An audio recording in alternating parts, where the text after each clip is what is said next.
Ahí está. ¿Ya les aparece el circulito? Sí.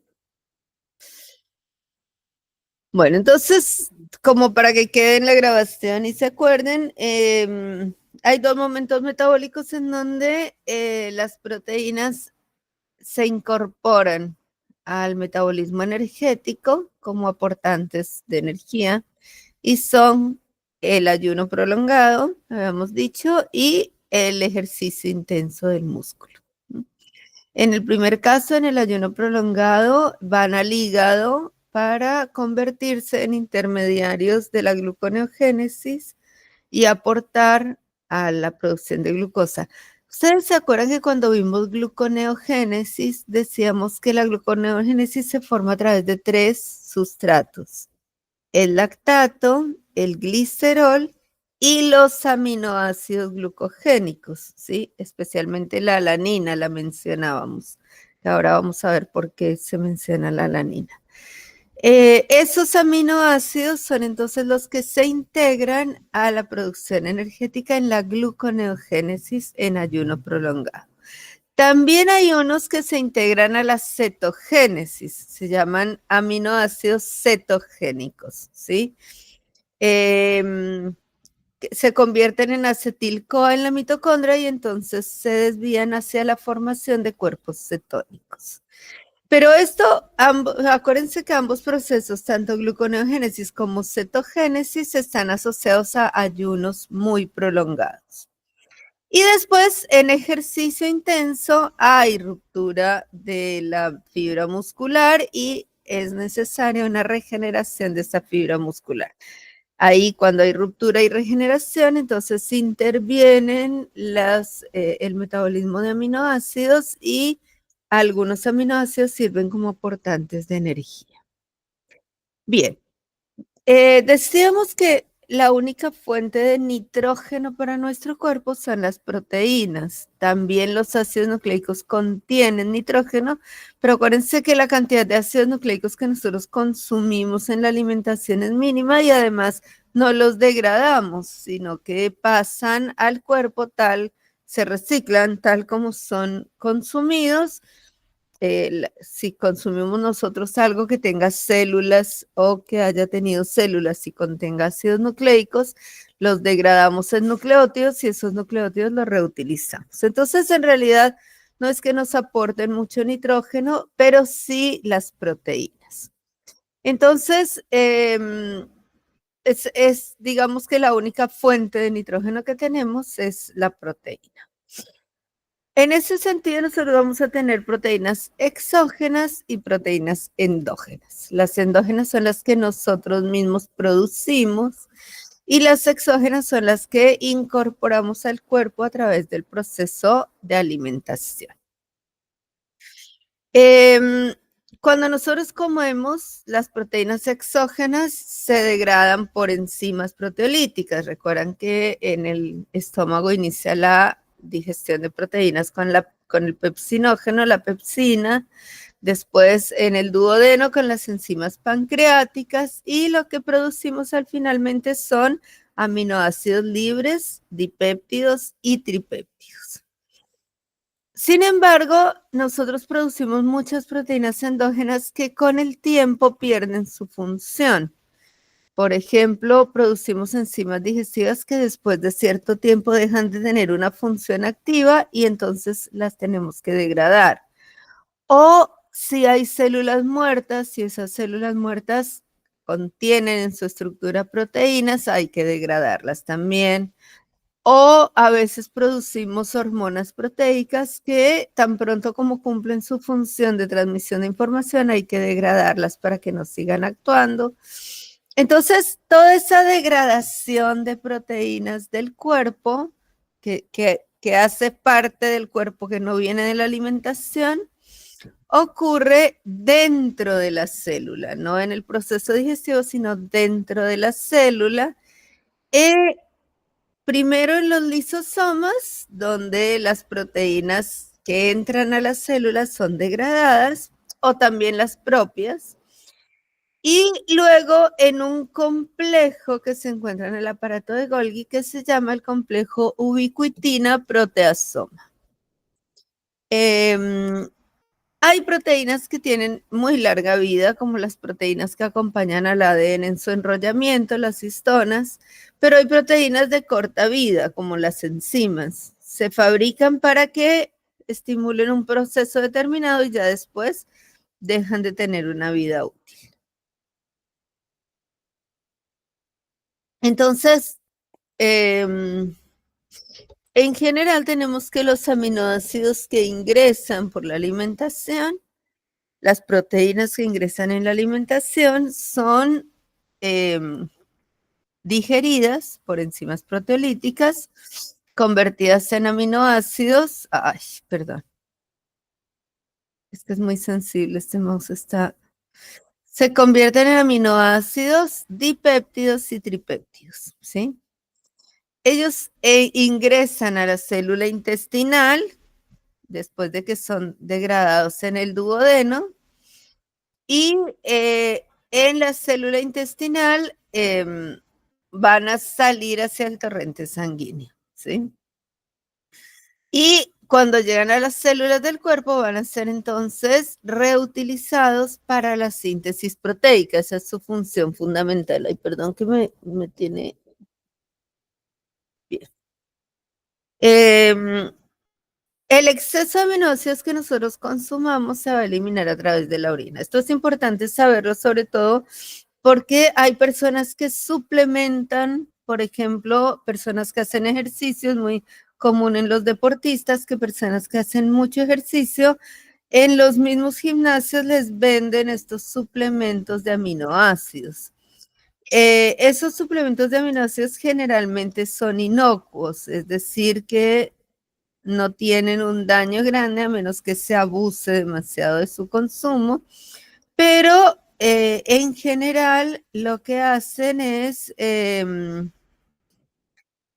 generar o ayudar a que la célula tenga un pool de aminoácidos en el citoplasma para la síntesis de proteínas. ¿Qué pasa? Que la célula tenía o tiene como un límite en la capacidad de recepción de aminoácidos y cuando la célula llega a cierto tope, ¿sí? Cuando llega a cierta cantidad de aminoácidos, comienza a degradar. Y todo eso se elimina a través de la orina. Entonces, el consumo excesivo de aminoácidos lo que hace es generar una sobrecarga en las actividades del riñón y del hígado, porque son los que se van a encargar de la eliminación de esos aminoácidos. Es por eso que hay tanta crítica al uso de estos suplementos dietarios para deportistas en términos de que generalmente causan una fatiga o un daño excesivo o por sobrecarga en el hígado y en el riñón. Eh, Además que es un desperdicio de plata. Si nosotros sabemos que vamos a eliminar todo eso, acuérdense que siempre la recomendación es la suplementación a través del alimento, ¿no? De la nutrición y no por factores externos, a menos, claro, que por ahí la persona tenga alguna deficiencia muy específica en algo. Vamos a mirar entonces qué es lo que pasa acá. Es decir, acá tenemos la degradación común, ¿no? Enzimas, estas son proteínas exógenas. Ay, perdón. Estas proteínas exógenas que entran por el proceso digestivo sufren este proceso. Vamos a mirar qué pasa acá y acá, es decir, la degradación de proteínas endógenas. Primero tenemos un sistema que es el sistema de ubiquitina y proteasoma. Es un sistema que no sé si recuerdan, por allá en el curso de ingreso, vieron que o en Anatomía 1, no sé si lo vieron también, que dentro de la célula existe un sistema reticular, el retículo endoplásmico liso y rugoso, que se continúan en el aparato de Golgi. Las proteínas, la mayoría de proteínas son producidas en el retículo rugoso, se empaquetan en unas vesículas y van al aparato de Golgi, y en el aparato de Golgi maduran. ¿Qué es la maduración? Empiezan a plegarse y se testean para mirar sobre todo las enzimas que cumplan realmente su función. En ese proceso de construcción de proteínas y plegamiento, a veces se cometen errores por fallas en la copia del ADN o por fallas en el proceso de transcripción y traducción. Entonces, debido a eso, se pueden producir proteínas defectuosas, proteínas mal plegadas, o en el proceso de producción de la proteína se produce alguna reacción de oxidación, o la proteína se produjo hace mucho tiempo, ya no tiene actividad y viene oxidándose, porque el ambiente celular es oxidativo, o se alteran con el paso del tiempo, o simplemente por regulación. Después, cuando vean el video de colesterol, van a ver que la proteína, la enzima que degrada el colesterol, una de las formas de regularla es destruirla, ¿sí? Estimular la destrucción de la proteína, de la enzima. Entonces, ¿qué pasa? Que por cualquiera de estos motivos hay proteínas que tienen que ser eliminadas, ¿sí? Esa eliminación se hace a través de una etiqueta que se les pone a las proteínas. Entonces, en el aparato de Golgi se mira si la proteína es útil o no, si la proteína está bien hecha o no, si está bien plegada, si está en condiciones. Y las que no pasan esa prueba, digamos, se etiquetan para ser destruidas. Esa etiqueta es a través de una sustancia que se llama la ubiquitina. La ubiquitina es un derivado de un aminoácido muy pequeñito que se adiciona a la proteína que se quiere destruir en el extremo amino terminal, y no se agrega una sola ubiquitina, sino una serie de 6 ubiquitinas, ¿sí? De 4 a 6. Entonces, supongamos que yo tengo esta es la ubiquitina, y yo tengo una proteína que quiero desechar, ¿sí? Que es mi proteína, la que estoy llamando proteína target. Lo primero que pasa es que la ubiquitina se adiciona a un complejo enzimático que se llama E1, que se transforma después en E2. Cuando ya está unido a la proteína, se transforma en E2. Esto es lo que se llama una enzima conjugadora. Luego se unen a la enzima E3, que es la enzima que va a adicionar las ubiquitinas, y esa enzima E3 tiene un sitio de unión para la ubiquitina y un sitio de unión para la proteína que se quiere destruir. Esta que dice proteína target es la que se quiere destruir. Esta E3 es lo que se llama una ligasa, porque lo que hace es unir la ubiquitina a la proteína.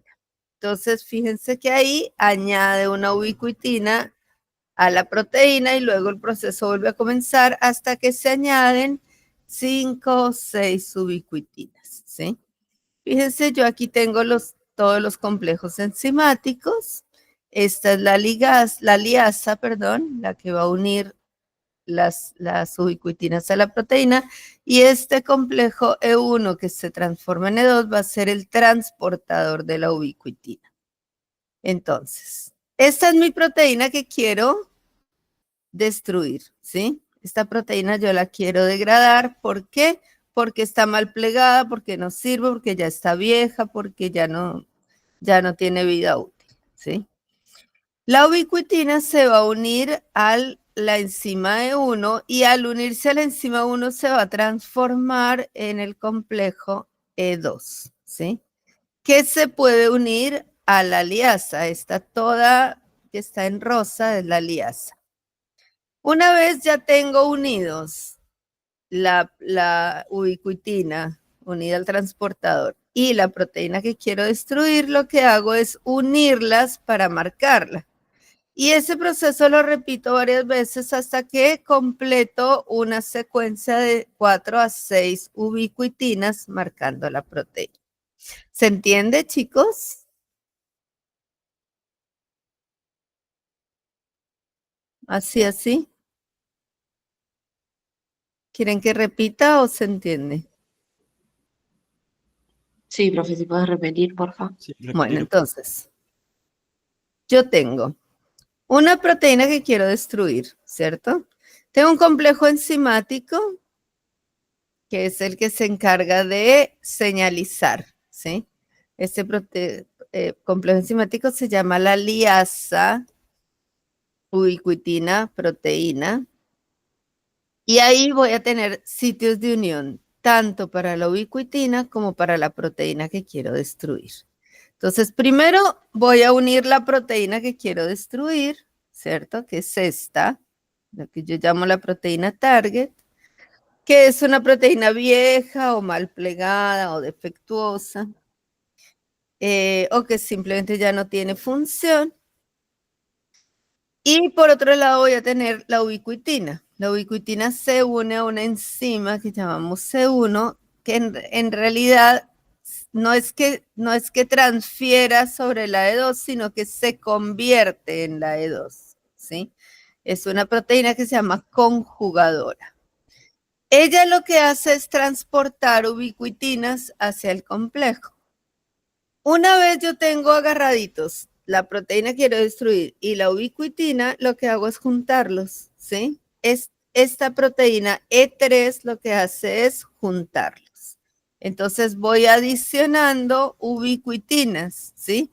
Repito este proceso 5 o 6 veces hasta que tengo la proteína marcada con varias ubiquitinas, ¿sí? Esa ubiquitina es una señal para la célula, ¿sí? Es una señal que avisa que esa proteína no es funcional y tiene que ser destruida. ¿Quién reconoce esa señal? Entonces, esa señal, la ubiquitina solamente marca, pero quien reconoce la señal es un complejo proteico que se llama el proteasoma. Hasta ahí, mejor. Lo que hice fue marcar, ponerle una etiqueta a la proteína que quiero destruir. ¿Sí? ¿Me siguen? Sí. Sí. Ahora, ¿quién va a destruir esa proteína? La va a destruir este complejo, que es un complejo proteolítico. En un extremo va a reconocer a la ubiquitina. Fíjense que esta es la proteína con ubiquitina, ¿sí? Este complejo reconoce la ubiquitina y se une a él, y una vez se une ya sabe que esta proteína tiene que ser destruida, entonces comienza a desnaturalizar la proteína y a hacer que la cadena primaria pase a través del complejo. El complejo lo que hace es romper enlaces peptídicos. Entonces, al final, esta proteína que se va desnaturalizando va pasando por las enzimas que rompen los enlaces peptídicos y van saliendo al otro lado aminoácidos libres, ¿sí? Después las ubiquitinas se liberan y se pueden pegar a una nueva proteína y vuelve a empezar el proceso, ¿sí? Entonces es una proteína básicamente con función proteolítica, rompe los enlaces peptídicos y destruye entonces la proteína que no queremos que esté en la célula. ¿Listo? Si miramos así el proceso completo, cuando ya tenemos la proteína marcada, entra al complejo, se reconoce la ubiquitina, se liga y comienza, primero la desnaturaliza y luego hace pasar la proteína por el complejo de enzimas y libera al final aminoácidos libres o por ahí algún dipéptido o tripéptido. Esto era entonces la manera de destruir estas proteínas, ¿sí? De corta vida, proteínas producidas por la célula que son, ya sea han cumplido su función o ya sea que han salido defectuosas. Pero además, la célula puede digerir en sus lisosomas otro tipo de proteínas, proteínas también del núcleo o proteínas que vengan de afuera de la célula, y eso lo hace entonces en el lisosoma. Generalmente lo que hacemos es que la proteína que queremos destruir entra por endocitosis, ¿cierto? Esta es no sé si ven el cursor, no, acá. Entra por endocitosis o por pinocitosis a la célula, queda metida dentro de una vesícula y esa vesícula se une a a un lisosoma, ¿sí? En el lisosoma lo que va a pasar es que hay enzimas digestivas que rompen la estructura de la proteína y entonces va a terminar saliendo solamente aminoácidos o péptidos pequeños. Se pueden digerir en los lisosomas también organelos chicos como las mitocondrias, como partes del retículo endoplásmico. O sea, el lisosoma es el encargado no solo de las proteínas que vienen de afuera, ¿sí? Como en el caso por ejemplo, acá hay una bacteria que puede entrar a la célula por fagocitosis y también es destruida de la misma manera, ¿sí? Y también proteínas internas. O sea, ahí van a dar proteínas tanto endógenas como exógenas para la célula. Bueno, una vez nosotros hemos destruido nuestra proteína, obtenemos el producto final, los aminoácidos, ¿cierto? ¿Qué vamos a hacer con los aminoácidos? Entonces, podemos hacer varias cosas. Uno, muchos aminoácidos van a quedar en el citoplasma formando ese pool metabólico del que yo les hablaba al principio, ¿sí? Que todas las células tienen ese pool metabólico ahí, esperando que haya una síntesis proteica para unirse a una proteína de vuelta, ¿sí?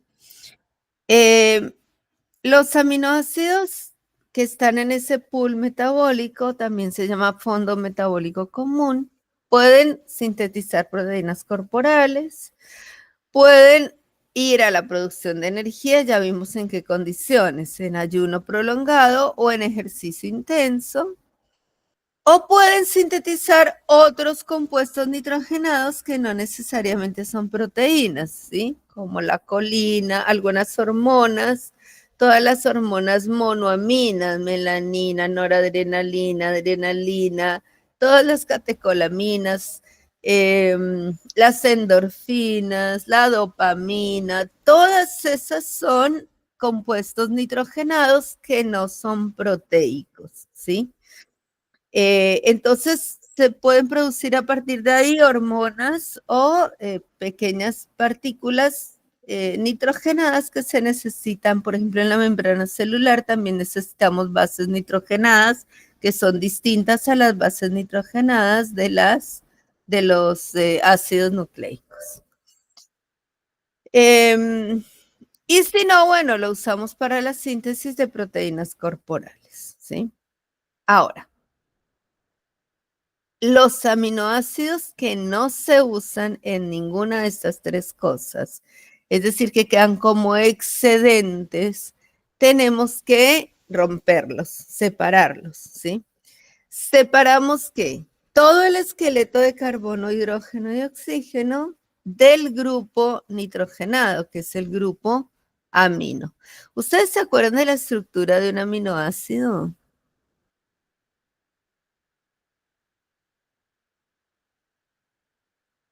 Mm. Voy a traerles un aminoácido acá para que lo entiendan mejor por si no se acuerdan de cómo es un aminoácido.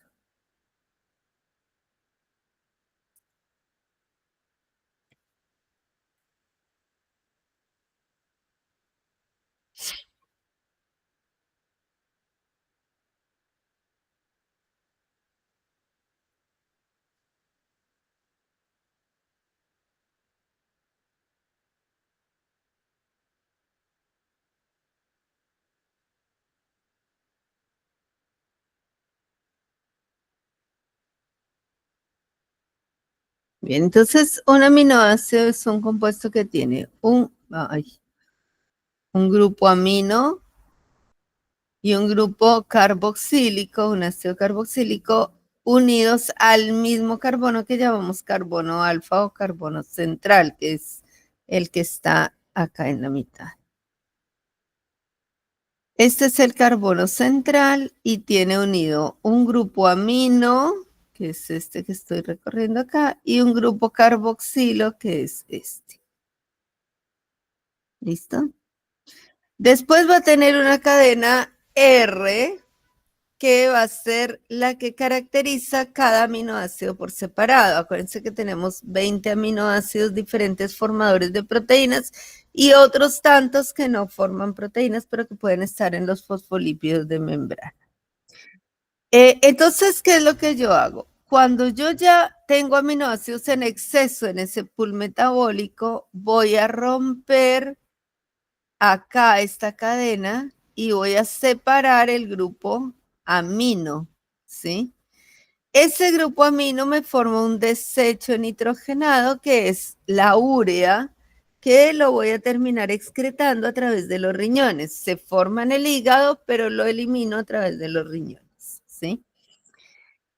Y el resto de la cadena me queda como base para la formación de otras cosas, ¿sí? Síntesis de ácidos grasos, síntesis de glucosa, para la respiración celular. Ese resto de la cadena, que es todo esto, estos dos carbonos, más sus grupos asociados, es lo que se llama el esqueleto carbonado del aminoácido, ¿sí?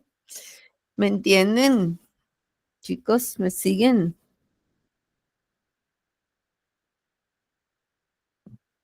Uh-huh. Sí, profe. Bueno, un segundito. Bien. Vamos a tener una serie de aminoácidos. En realidad el cuerpo puede producir casi cualquier tipo de aminoácido, pero no desde cero, ¿sí? Hay aminoácidos de los que tenemos que consumir en la dieta la base carbonada o el esqueleto carbonado y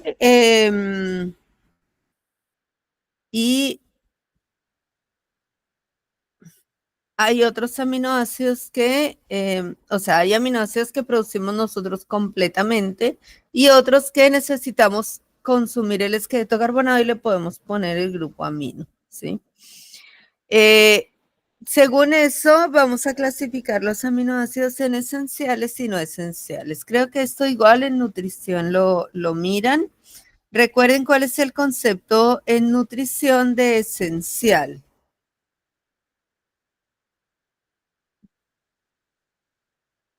¿Qué es en nutrición? ¿Cuándo qué? Cuando el cuerpo no los puede sintetizar y los tenemos que consumir mediante alimentos. Claro. Entonces hay una serie de aminoácidos que no podemos sintetizar de cero y necesitamos consumir, ¿sí? Ahí tenemos una serie de aminoácidos que son este grupo que es los aminoácidos ramificados, que son isoleucina, leucina y lisina, de los que también existen suplementos nutritivos, pero que están en abundancia en casi todas las proteínas, tanto animales como vegetales. Es una picardía consumir alimentos, consumir suplemento. Vamos a tener la metionina, que es un aminoácido súper importante, es un aminoácido azufrado y está presente en todos los cereales, además de la carne, en todos los cereales. Muy abundante en los garbanzos, en las lentejas, en los porotos, en cereales, no, perdón, legumbres, en los granos, ¿sí? La metionina es fundamental porque está presente en todas las proteínas, es el primer aminoácido de cualquier proteína. Todas las proteínas comienzan con el aminoácido metionina, porque es la señal de unión al ribosoma, ¿sí? Entonces, por ahí comienza el proceso de traducción. Después tenemos la fenilalanina, la treonina, el triptófano, que son aminoácidos aromáticos, es decir, con un anillo aromático. Son más difíciles de conseguir, pero igual están presentes en la alimentación, solo que en cantidades un poco menores. Y finalmente la valina y la histidina. Después todos son no esenciales, todos estos vamos a ver que los tenemos en el cuerpo, los producimos, los recontraproducimos, con lo cual no tenemos requerimiento extra de esos aminoácidos. Estas son una serie de rutas de síntesis de aminoácidos que no vamos a ver.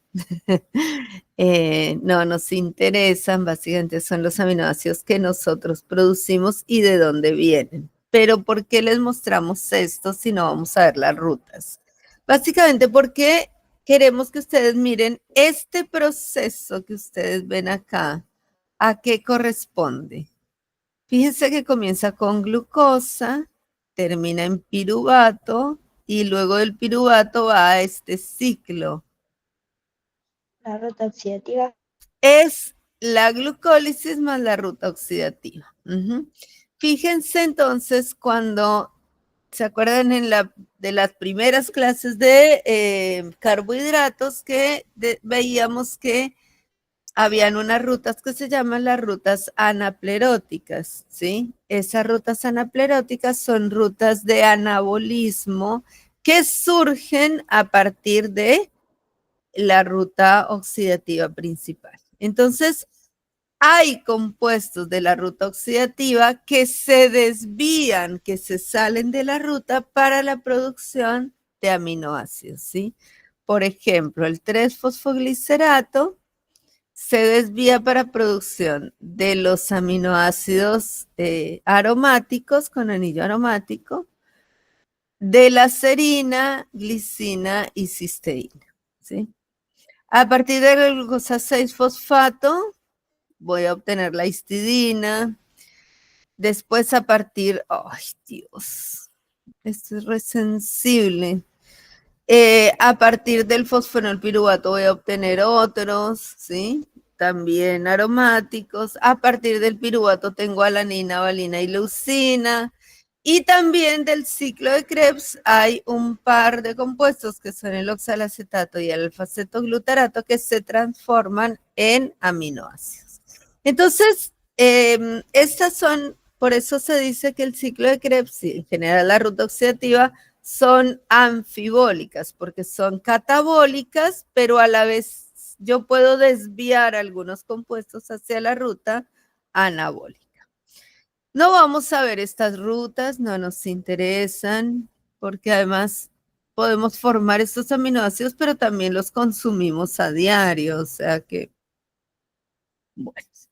Vamos a ver dos cosas, dos reacciones importantes de los aminoácidos y que van a llevar a los aminoácidos a la producción de energía de alguna forma, ¿sí? Perdónenme un segundito, chicos.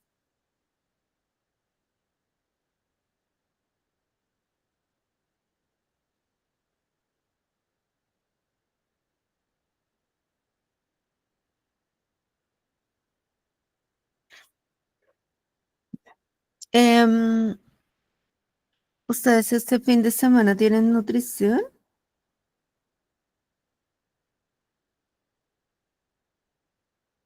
Sí, profe. ¿Con Miriam? Sí. Ah, está bien. Me dan un segundito, le contesto a Lucía una cosita.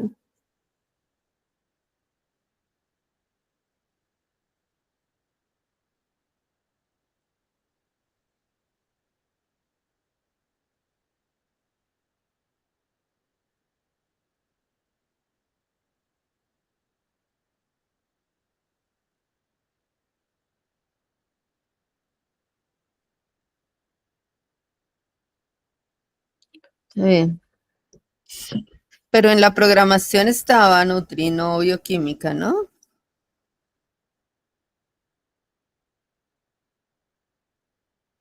¿O yo estoy loca? Yo estoy para el 8, ¿sí? En mi programación. ¿Ustedes qué programación tienen? Sí, el 8 salta ¿El como que 8 tengan conmigo? presencial. Está bien. Ah, bueno, está bien. No estoy loca yo. Bien. Entonces decíamos que hay dos reacciones importantes que ustedes tienen que tener claro en esto de los aminoácidos. ¿Esto por qué? Fíjense, me voy a traer esta estructura de los aminoácidos que pusimos acá. Ay, acá no puedo descartar. Me la voy a copiar.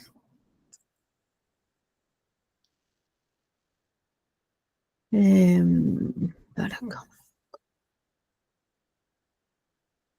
Esto es como para que ustedes recuerden qué es lo que pasa con la estructura de los aminoácidos. Lo que pasa es esto. Mm, Yo, por ejemplo, consumí una proteína, ¿cierto? Y esa proteína tenía, de los 20 aminoácidos que existen, tenía, por ejemplo, 16, ¿cierto?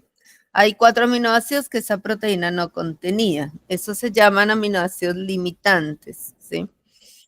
Em, pero, ¿qué pasa? Que yo puedo construir esos aminoácidos, aunque sean esenciales, si tengo aminoácidos sobrantes. Por ejemplo, yo voy a construir una proteína que necesita 15 tipos de aminoácidos distintos, pero algunos de esos estaban en el alimento que yo consumí y otros no, ¿cierto?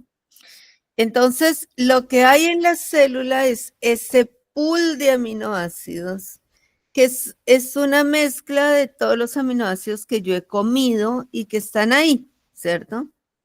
Pero no solamente hay aminoácidos, sino aminoácidos a los que les he quitado el grupo amino.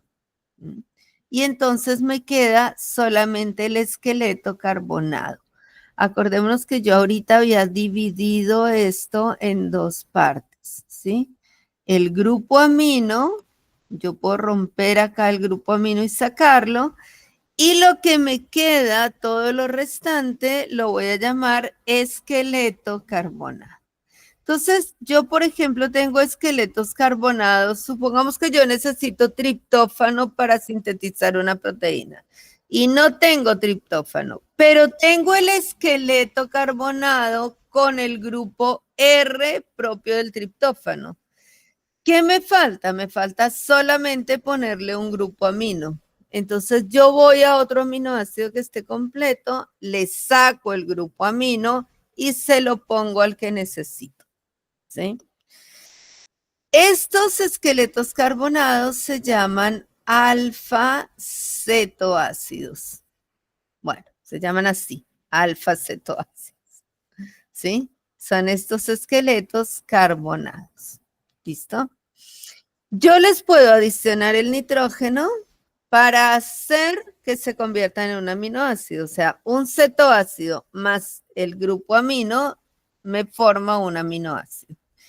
Entonces, o los puedo intercambiar. Si a mí me sobra de un aminoácido, por ejemplo, a mí me sobran triptófanos, pero yo necesito fenilalanina, ¿cierto? Le saco el grupo amino a un triptófano que no lo necesito y se lo pongo a un esqueleto carbonado de la fenilalanina para formar el aminoácido. Entonces, ese proceso se llama transaminación, ¿sí? La transaminación es un proceso en el que yo transfiero grupos amino desde un aminoácido que no necesito en ese momento a un esqueleto carbonado, es decir, a un alfa-cetoácido del aminoácido que yo necesito, ¿sí? ¿Se entiende más o menos esto? Sí. ¿Sí? A ver, les voy a traer esto.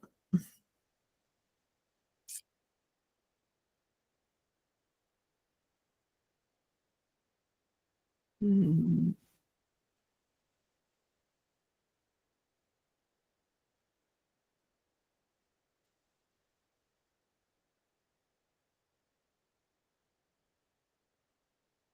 Espérenme, elijo uno que esté como clarito.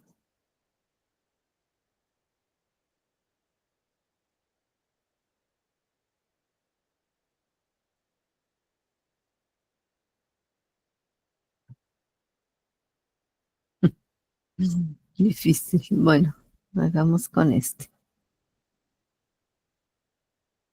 No. Ay,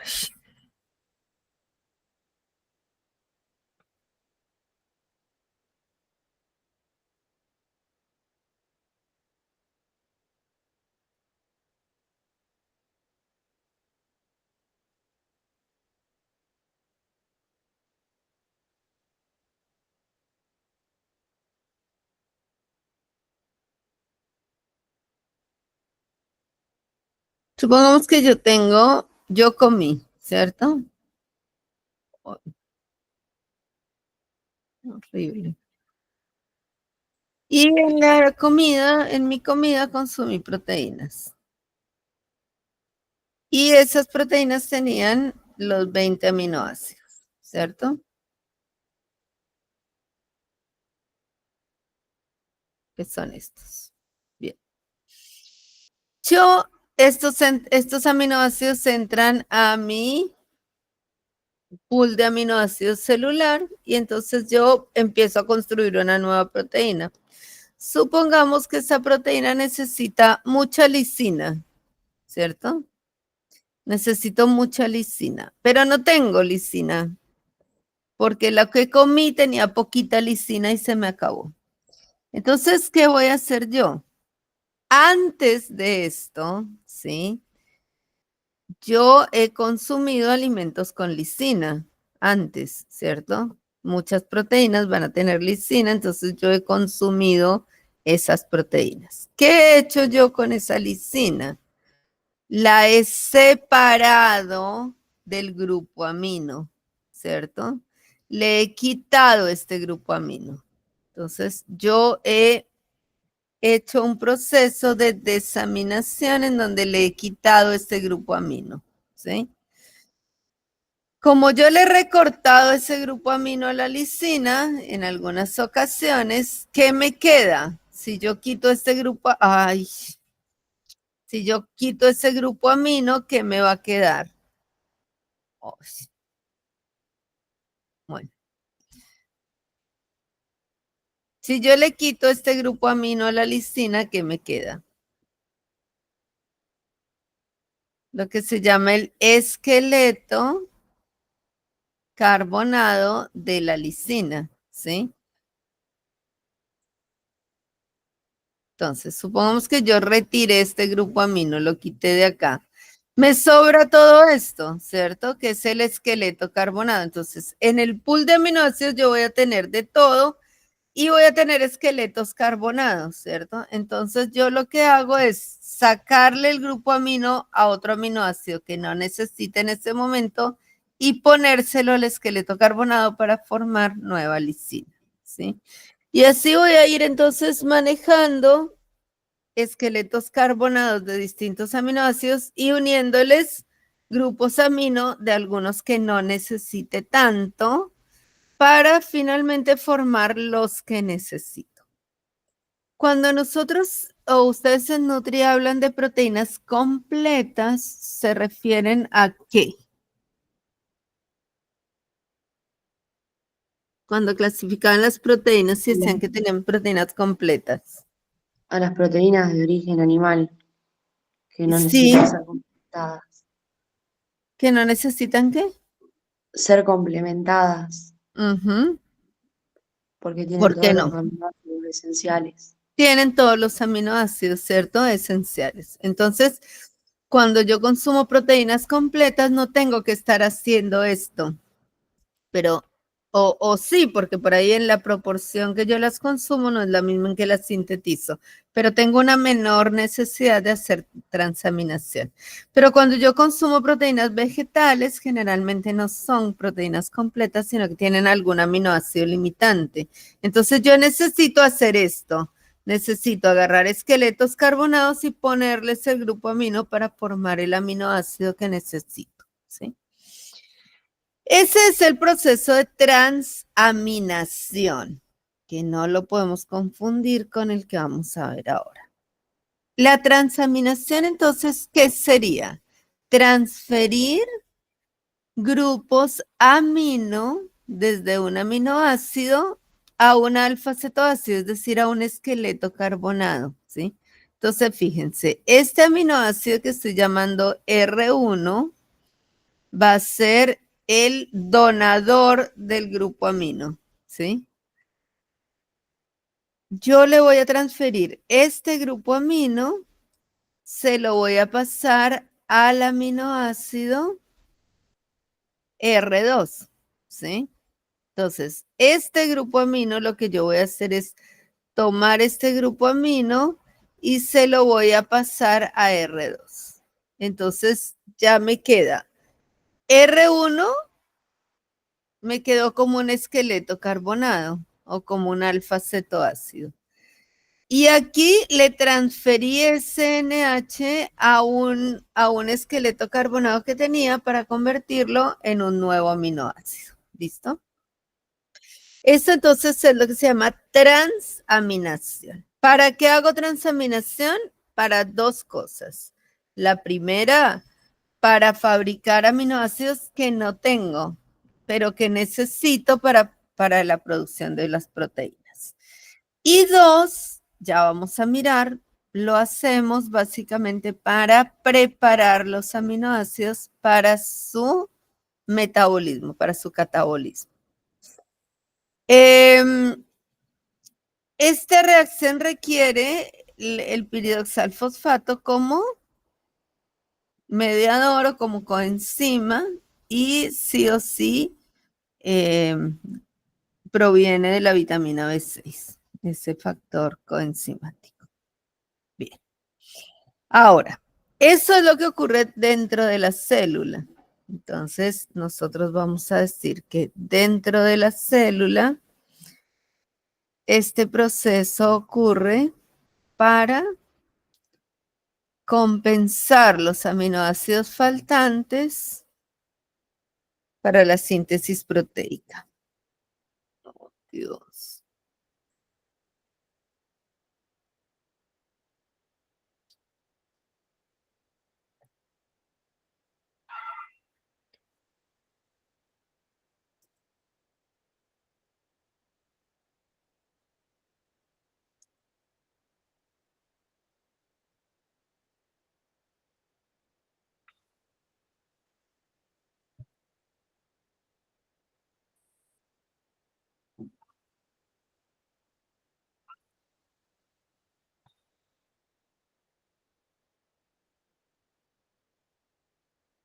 Bien. Pero hay un problema adicional y es que cuando yo voy a transferir aminoácidos de un órgano a otro, es decir, ya no estoy dentro de la célula, sino que los voy a liberar al torrente sanguíneo para distribuirlos, por ejemplo, después del proceso digestivo. No todos los aminoácidos viajan libremente o salen y entran libremente a un órgano, ¿sí? Entonces, yo tengo básicamente 3 aminoácidos que son los más importantes en la transferencia de esos grupos amino.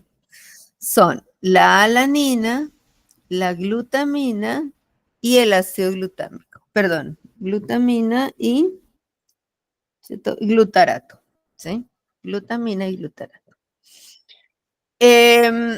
Después tengo que también la serina y la valina pueden entrar, la serina al hígado y la valina al sistema nervioso. Entonces, ¿qué pasa? Que yo esta transaminación la uso para transferirle los grupos amino a estos aminoácidos, ¿sí? Básicamente, los aminoácidos como alanina y glutamina son aminoácidos que desde el músculo se liberan a la circulación sanguínea durante los periodos de ayuno o de ejercicio intenso. La glutamina va al intestino primero y ahí se convierte en alanina y luego se junta con la alanina proveniente del músculo directamente para ingresar al hígado, ¿sí?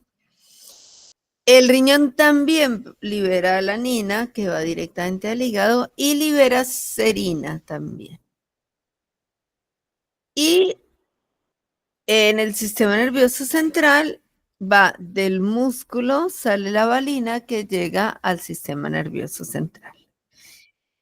Lo que ocurre aquí es clave porque básicamente nosotros no podemos transportar grupos amino en cualquier aminoácido, sino en estos específicamente. Ahí falta la glutamina.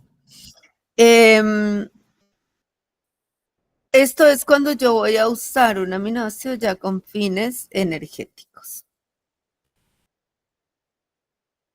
Yo transporto los aminoácidos y esos aminoácidos me van a dar lugar dentro de la célula a dos productos finales posibles.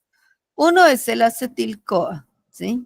Cuando los aminoácidos, al perder su grupo amino o transformarse de alguna manera, me producen acetil-CoA, yo digo que son aminoácidos cetogénicos, ¿sí? Los que forman acetil-CoA. Generalmente, eso de acetil-CoA se utiliza para la producción de cuerpos cetónicos. Acá en la gráfica se ve que se usa para integrarse al ciclo de Krebs y al fosfenol o a la gluconeogénesis, pero en realidad muchos de estos se utilizan para la producción de cuerpos cetónicos también. Después tenemos los glucogénicos, que son los que están en verde, que se unen a las rutas propias de la glucosa o de los carbohidratos en cualquiera de las instancias del ciclo de Krebs. Entonces tenemos algunos como la arginina, histidina, prolina, los más chiquitos, que se unen como alfa-cetoglutarato. Todos estos producen glutamato primero y luego se convierten en alfa-cetoglutarato. Otros se adicionan como succinil, otros como fumarato, otros como oxalacetato y otros como piruvato.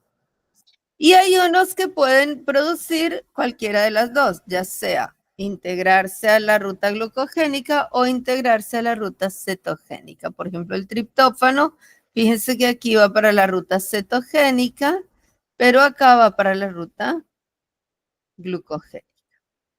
Entonces, lo que tenemos que tener en cuenta es que para producir energía, los aminoácidos se pueden integrar a una de dos rutas o a ambas. A la ruta de cetogénesis, y en ese caso se llaman cetogénicos, o a la ruta de gluconeogénesis, y en ese caso se llaman glucogénicos. ¿Estamos hasta ahí, chicos?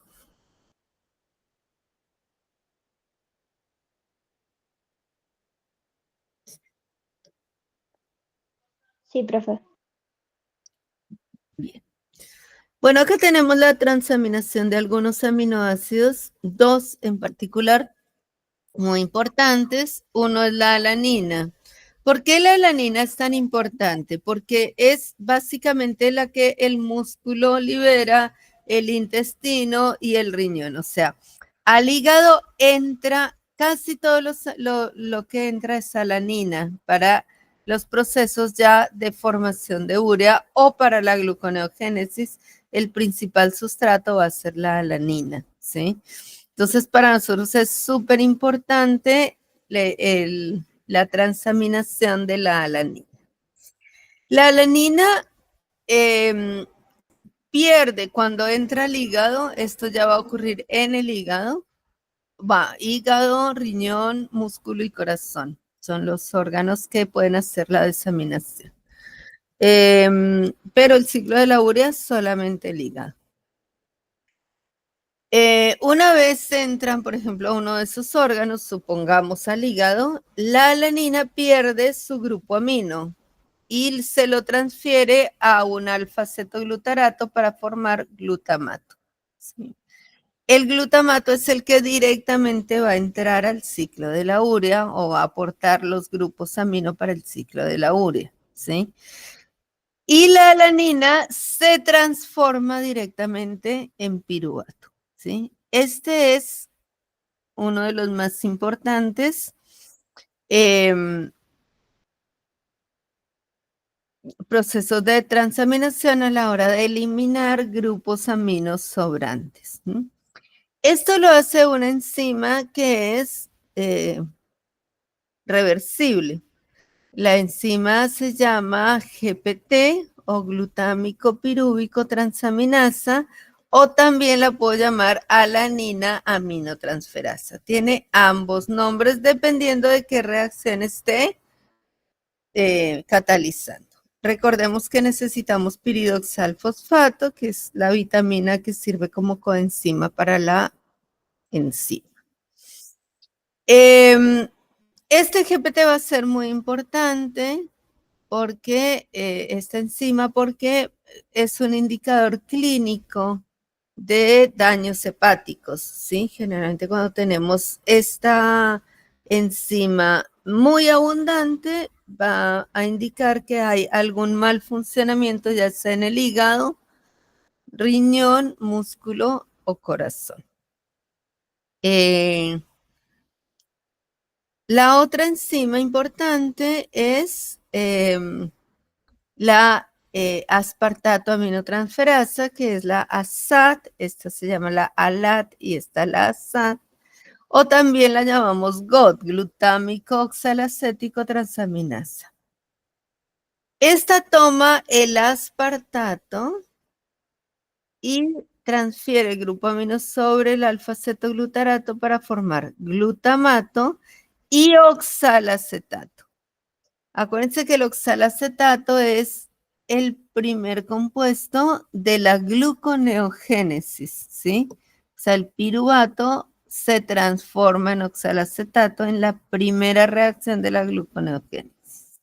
Entonces, ambas reacciones son muy importantes. Esta porque me da piruvato como resultado y esta me da oxalacetato, que ambos son compuestos sustratos o precursores de la gluconeogénesis. Después, el glutamato de nuevo es el que recibe el grupo amino, que es el que va a ir a la síntesis de la urea. Entonces, acá tenemos tanto los grupos amino del aminoácido aspartato como de la alanina los va a recibir el glutamato, ¿sí? El glutamato va a ser el que entre a dejar esos grupos amino en el ciclo de la urea, ¿sí? La alanina se transforma en piruvato gracias a la ALAT o GPT y el aspartato se transforma en oxalacetato gracias a ASAT o GOT. ¿Listo? Decíamos que la ALAT es más específica para el hígado en particular porque la ASAT, es decir, la que transforma la alanina en piruvato es muy específica para daño hepático. La ASAT, que es la que transforma aspartato en otros órganos, me va a indicar mal funcionamiento de riñón, corazón, músculo o hígado. Es un poco menos específica.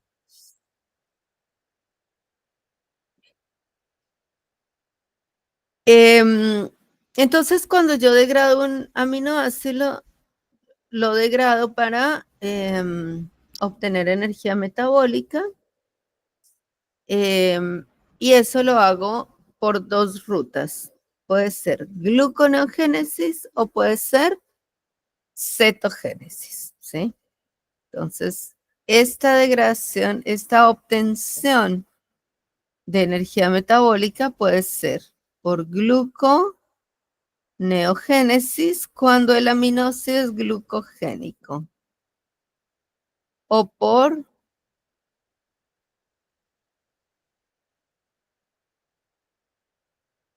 Ay, horrible esto. Cetogénesis, cuando el aminoácido es cetogénico.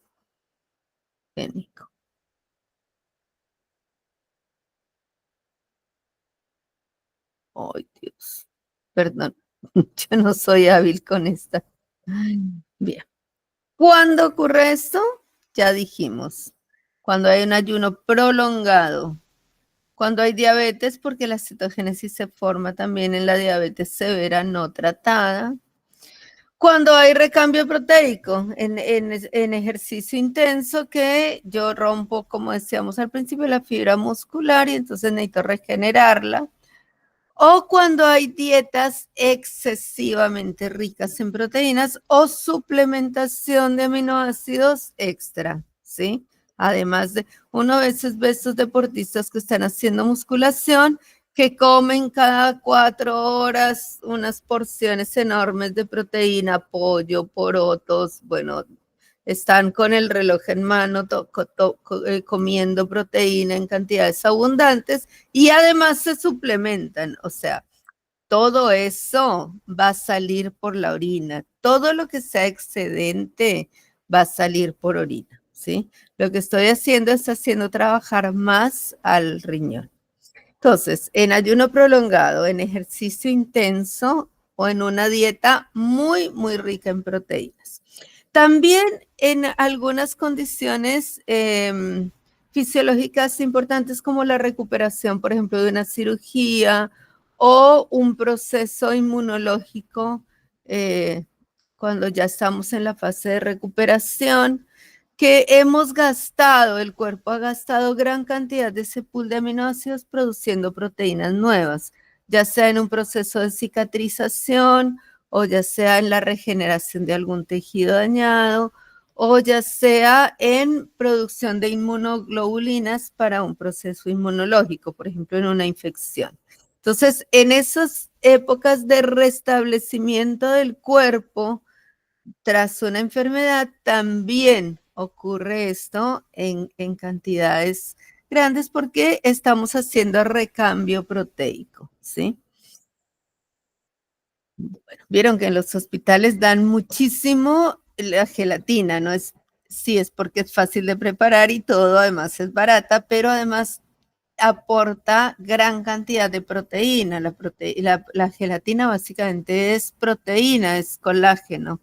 Entonces, aporta gran cantidad de proteína al cuerpo. ¿Mm? Cuando tenemos una herida, cuando tenemos una recuperación de alguna cirugía o algo, es una fuente proteica importante. En general, cualquier cosa que tenga proteína, ¿no? Pero es importante. Bueno. La degradación de aminoácidos por desaminación, entonces la podemos resumir como está acá. Yo tengo un aminoácido cualquiera, le voy a pasar el nitrógeno de este aminoácido, se lo voy a pasar a un alfa cetoácido, ¿cierto? Que es un esqueleto carbonado.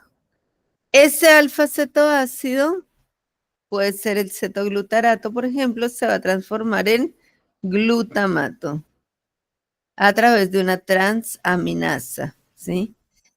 Ese glutamato, todo ese glutamato que yo he venido acumulando, vieron que todos estos procesos que vimos producen glutamato, ¿sí? Y yo les decía que el glutamato es el aminoácido más importante para iniciar la síntesis de la urea. Entonces, todo ese glutamato acumulado de los procesos de transaminación de todos los aminoácidos viene al hígado y con la enzima glutamato deshidrogenasa pierde su grupo amino y lo entrega al ciclo de la urea, ¿sí? Entonces, el glutamato es como un aminoácido transportador de grupos amino desde otros tejidos hacia el hígado, porque entra con facilidad al hígado y además de que entra con facilidad al hígado, es reconocido por esta enzima que inicia el ciclo de la urea. Bueno, no inicia el ciclo de la urea, pero pertenece al ciclo de la urea. Entonces yo puedo hacer primero una transaminación. Por ejemplo, en una célula de, qué sé yo, de dónde, del intestino, ¿cierto? Hice una transaminación. O sea, le pasé el grupo amino de un aminoácido a otro, ¿cierto? Me sobró entonces un esqueleto carbonado. Ese esqueleto carbonado es un alfa-cetoácido, ¿sí? El grupo amino que yo le quité a ese aminoácido lo voy a transferir sobre el alfa-cetoglutarato para producir glutamato. Ese glutamato sale del tejido y va al hígado a llevar ese grupo amino.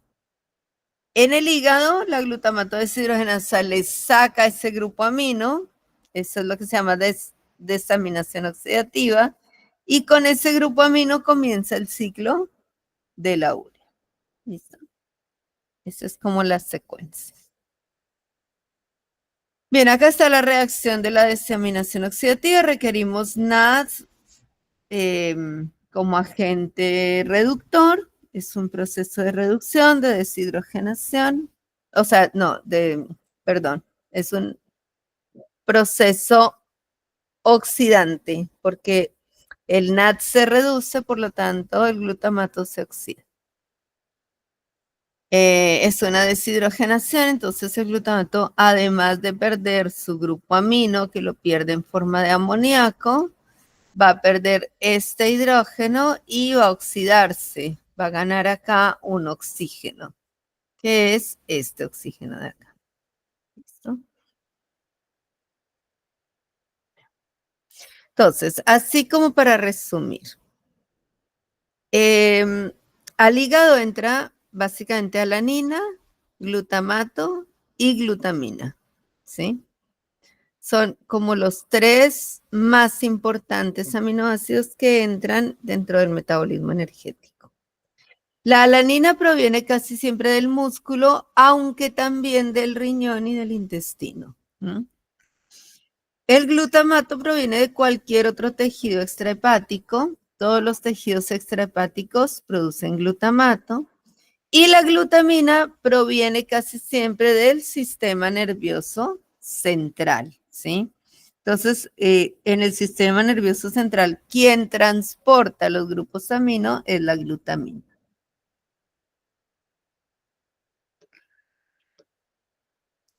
Acá tenemos el proceso del ciclo de la alanina en el músculo durante los periodos de ayuno muy prolongados. Entonces, miren lo que pasa acá.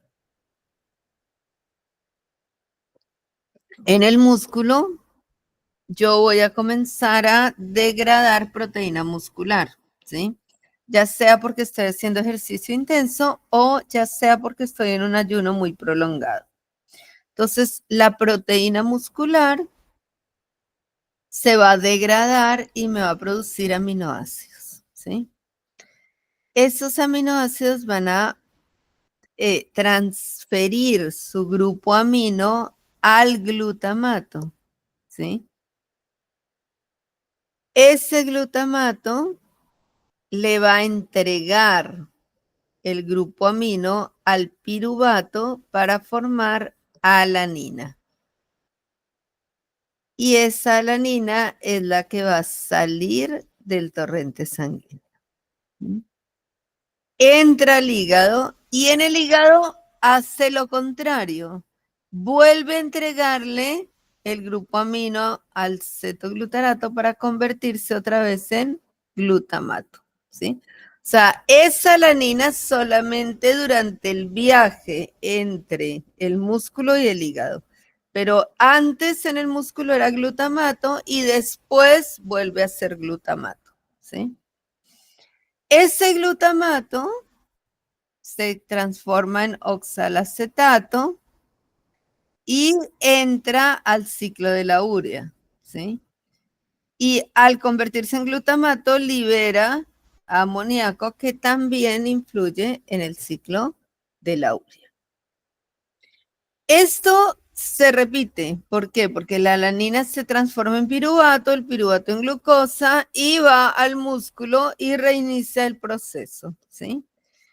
este es el proceso de descomposición de la masa muscular cuando estamos en estados de ayuno muy severos. En las personas, por ejemplo, con anorexia, esto es muy evidente porque pierden un gran porcentaje de masa muscular, ¿sí?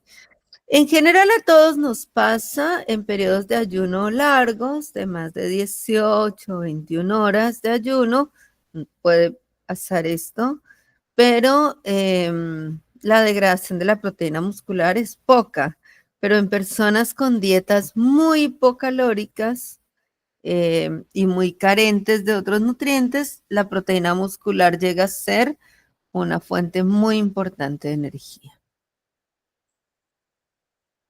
Bien, esto era glutamato y alanina. Vamos a mirar en la glutamina que transporta básicamente del tejido nervioso, del sistema nervioso central y otros tejidos, pero principalmente del sistema nervioso central. Es exactamente lo mismo, termina siendo glutamato, porque el glutamato es el único que entra otra vez al ciclo de la urea. Y antes, en el otro tejido, también era glutamato antes, entonces. Todos los aminoácidos le pasan el grupo amino al alfa-cetoglutarato para convertirlo en glutamato. De aquí, esto se va a transportar en glutamil fosfato y esto es lo que va a dar lugar o el sustrato, digamos, de la desaminación, ¿sí? Cuando entra al hígado, se desamina y se vuelve a convertir en un esqueleto carbonado que no me importa y le cede el grupo amino a la glutamina para convertirla en glutamato. Antes de entrar al ciclo de la urea, yo quiero que revisemos cositas, porque son nombres y nombres y nombres y nombres. Entonces,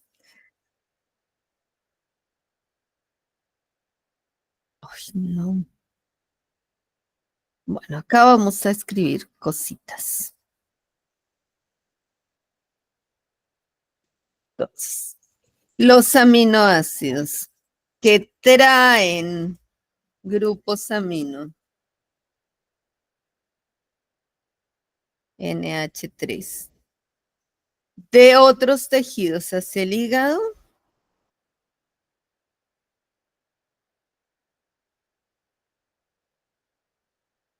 son principalmente alanina, glutamato y glutamina. Alanina, que es más o menos el 60%, la mayoría. Glutamina y glutamato. ¿Listo? La glutamina casi siempre del sistema nervioso central, la alanina de músculo, corazón, riñón y la glutamina, perdón, y el glutamato de otros tejidos. ¿No? Ahora,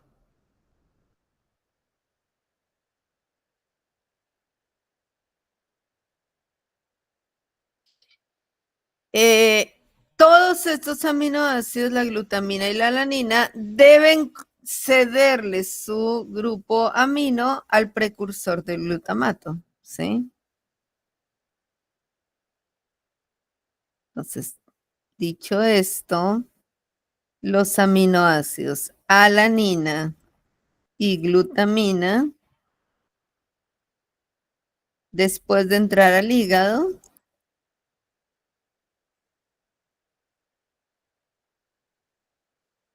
se convierten en glutamato. ¿Por qué?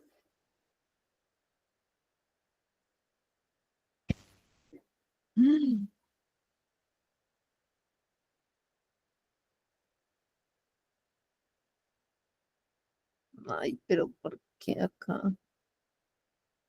Se me corre el teclado. Porque es el que aporta grupos amino, es el único que aporta. Ay, grupos amino al ciclo de la urea. ¿Listo? Entonces, no importa cómo vengan los aminoácidos. Todos los aminoácidos se tienen que convertir o le tienen que aportar los grupos amino a la alanina o a la glutamina, dependiendo del tejido, o al glutamato. Esos son los 3 que entran al hígado. Después, en el hígado, todos los demás se convierten en glutamato, porque es el único que va a aportar aminos al ciclo de la urea, ¿sí? Después vamos a ver que hay otro aminoácido que también aporta otro grupo amino, pero ese está ya dentro del hígado, o sea, ese no tiene que venir de afuera, sino que ya está dentro del hígado. ¿Listo? Entonces, por eso tanta transaminación, porque no es que cualquier aminoácido pueda venir y traer su grupo amino y dejarlo ahí. No, son solamente estos 3 que pueden entrar al hígado con grupos amino, entonces por eso es necesaria la transaminación para pasarle los grupos amino a estos 3 aminoácidos. Bien. Bueno, esto ya. Ok. Bueno, vamos a ver rápidamente el ciclo de la urea. Es un ciclo que no tienen que aprender de memoria, pero sí hay cositas que yo les voy a decir que tienen que saber sí o sí. Lo primero es que la urea está formada por 2 grupos amino y un dióxido de carbono, un CO2, ¿sí? Esta es la estructura de la urea.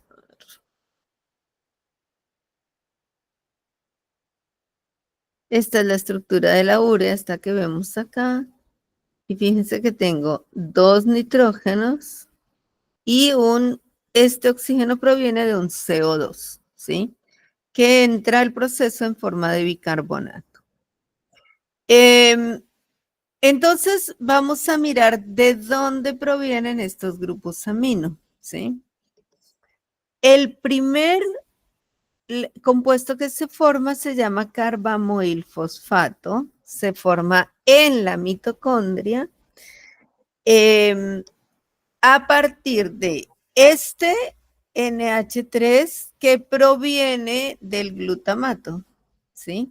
Entonces, este NH3 proviene del glutamato. ¿Se acuerdan que dijimos que el glutamato era el aportante principal al ciclo de la urea? ¿Sí?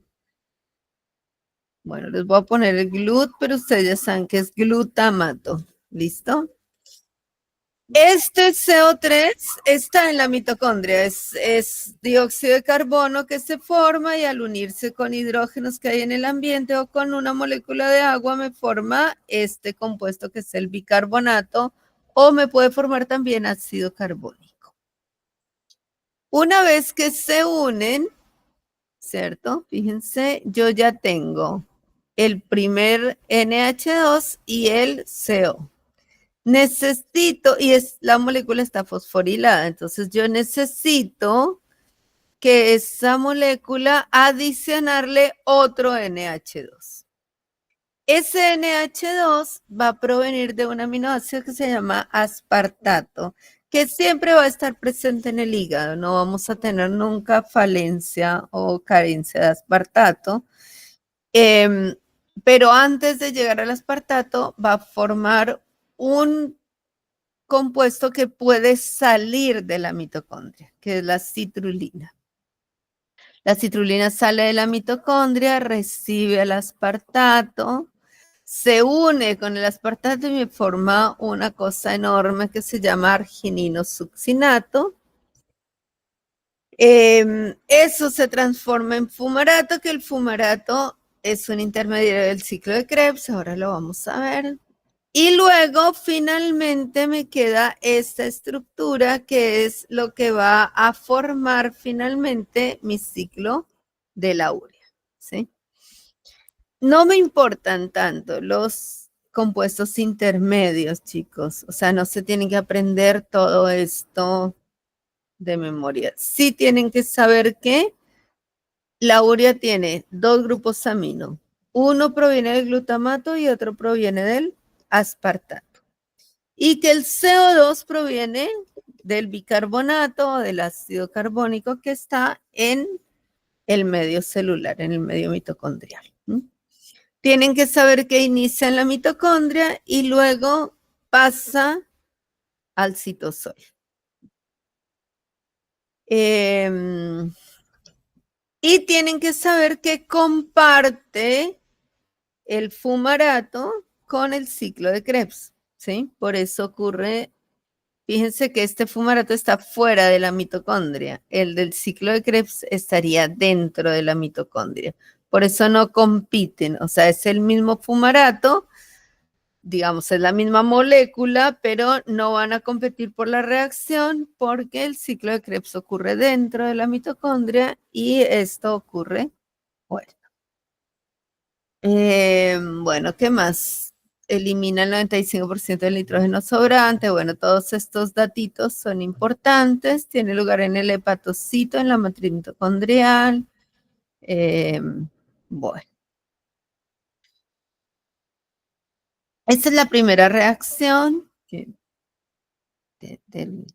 Y este es el importante porque es el que me une el ciclo de la urea con el ciclo de Krebs, ¿sí? Entonces, fíjense que yo acá en el ciclo de Krebs tengo el fumarato y acá también lo tenía, ¿sí? Este fumarato se va a integrar acá al ciclo de la urea para mantenerlo activo o el fumarato va a poder entrar a la mitocondria para integrarse al ciclo de Krebs. Cualquiera de las dos cosas puede pasar. Después el oxalacetato también es muy importante porque acuérdense que en un momento se puede formar oxalacetato a partir del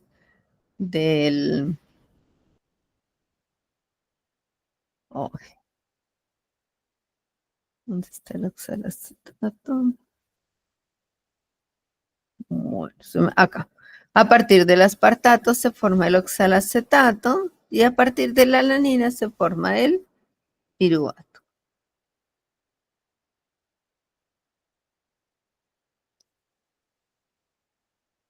Bien. Entonces, importante, del ciclo de la urea se pueden derivar un compuesto para el ciclo de Krebs, que es el fumarato, que se puede transformar en malato y en oxalacetato. Y tanto fumarato como oxalacetato se van a integrar al ciclo de Krebs, ¿sí? Para seguir produciendo coenzimas reducidas para la cadena respiratoria. Del ciclo de Krebs, el alfa-cetoglutarato, que es como el tercer paso del ciclo de Krebs, se va a transformar en cetoglutarato, ¿m? Y después en aspartato, que también se puede integrar al ciclo de la urea. Entonces, es la manera como se mantienen retroalimentados uno y otro todo el tiempo. ¿Cómo se regula el ciclo de la urea? Bueno, primero, ¿cuáles son las enzimas importantes en la transaminación y desaminación? Las enzimas más importantes son tres. La ASAT y la ALAT, que son las que realizan la transaminación del aspartato y de la alanina para producir oxalacetato y piruvato.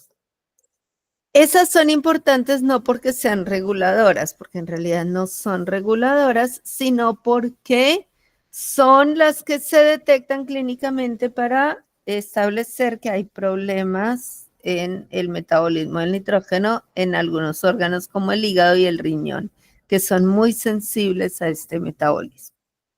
Después está la glutamato deshidrogenasa, que esa sí es regulatoria, ¿sí?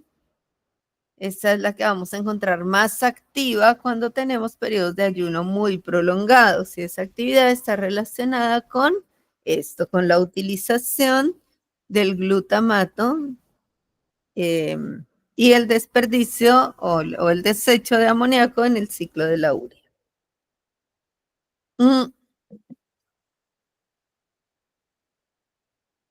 Esas son como las 3 enzimas más importantes. Después el ciclo de la urea va a estar regulado básicamente por una enzima que se llama la carbamoilfosfato sintetasa, que es la que produce este primer compuesto, el carbamoilfosfato. Entonces, esa enzima que produce este carbamoilfosfato es la carbamoilfosfato sintetasa. Es regulada básicamente por la presencia de glutamato. La presencia de glutamato la estimula.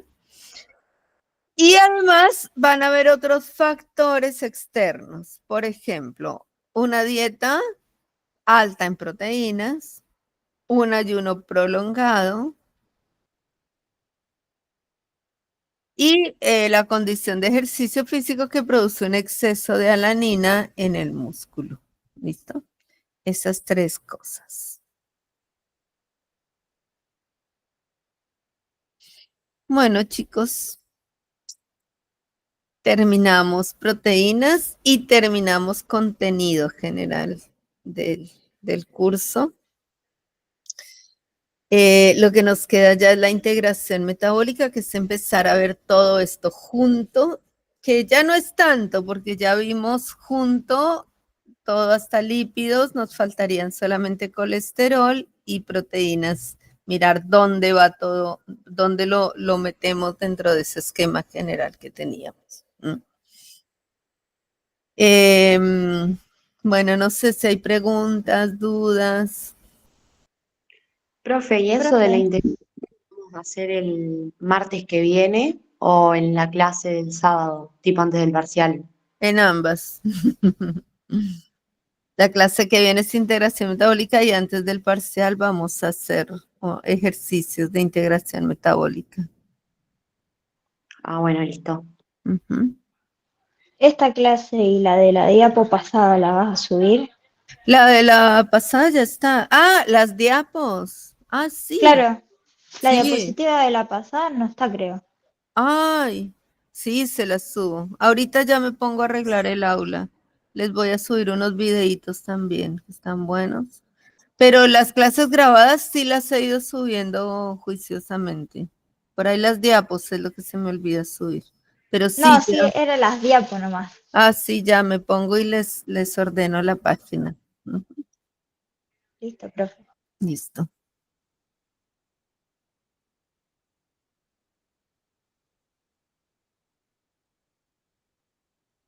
Bueno, profe, chao. Bueno, chicos, chao entonces. Adiós. Bueno, cuídense mucho. Nos vemos la otra semana.